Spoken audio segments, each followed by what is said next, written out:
கிறிஸ்துவுக்குள் பிரியமான என் அன்பு தேவ பிள்ளைகளே, இந்த ஆத்மீக யாத்திரை நிகழ்ச்சியின் வாயிலாய் உங்களை சந்திப்பதிலே மிகுந்த மகிழ்ச்சி அடைகிறேன்.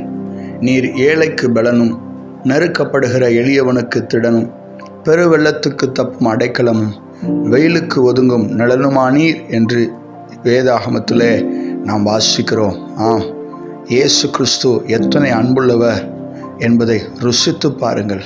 இந்த வார்த்தையின்படியே உங்களுடைய வாழ்க்கையிலே இந்த நாளிலே இயேசுவினுடைய அன்பை ருசிக்க கர்த்தர் உங்களுக்கு அனுக்கிரகம் செய்வாராக. கண்களை மூடி நாம் ஜெபிக்கலாம். அன்பும் இரக்கம் நிறைந்த நல்ல தகப்பனே, ஏழைக்கு பலனாகவும், நெருக்கப்படுகிற மனிதர்களுக்கு திடனாகவும், பெருவெள்ளத்துக்கு தப்பும் அடைக்கலமாகவும், வெயிலுக்கு ஒதுங்கும் நிழலுமாக இந்த நாளிலே பிள்ளைகளுடைய வாழ்க்கையிலே கர்த்தருடைய அன்பை ருசிக்க இயேசு கிறிஸ்து சிலுவையிலே ஜீவனை கொடுத்த அந்த நேசருடைய அன்பை ருசிக்க அனுக்கிரகம் செய்யும். இயேசு கிறிஸ்துவின் இன்ப நாமத்தில் ஜெபிக்கிறோம் ஜீவனுள்ள நல்ல பிதாவே, ஆமென். God bless you. கர்த்தர் உங்களை ஆசீர்வதிப்பாராக. ஆமென்.